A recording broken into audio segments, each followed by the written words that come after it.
Texas A&M. I think the following year, I think it was 2008 to 9, and lo and behold, you all win a national championship there. But Yeah. there was a story that Bronson Burgoon, who was on the last hole at Inverness, which everybody knows is such a great golf course, deep rough, left side, right side.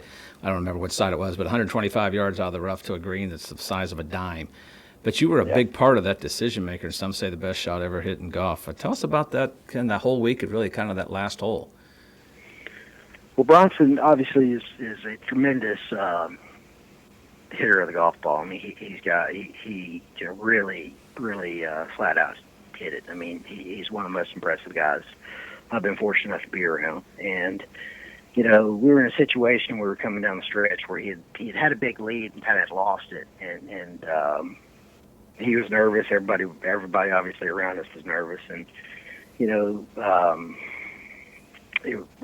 18th hole at Inverness has had a lot of drama there. There's been quite a few hole bunker shots and a lot of drama there on 18, and we just would get up there and it's really into the wind, and he's kind of in between. He kind of wanted to hit 3-wood off the tee, and I said, Bronson, just hit driver. I said, because if you hit driver, it's going to stay short of the bunkers, and we'll be able to take a spin off of it and actually get the ball close to the hole. I said, if you lay back 3-wood, we're going to have to really fight spin. It's 10, 15 miles an hour into the wind. Mm-hmm. And Bronson, he spun the ball a lot.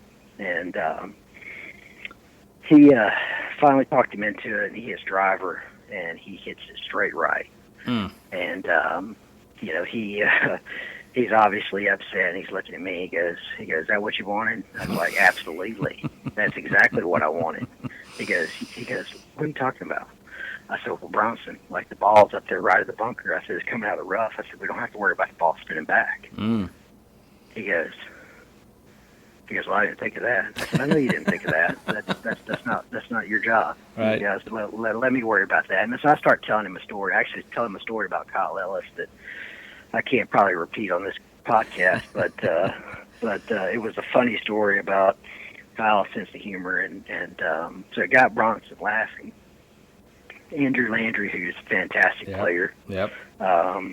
He hit 3-wood off the tee, and it's in the middle of the fairway, about 130 yards out or so, and he hits his shot or whatever, and I could see it in the air, and I knew the ball was going to spin back, and spins back to the front of the green.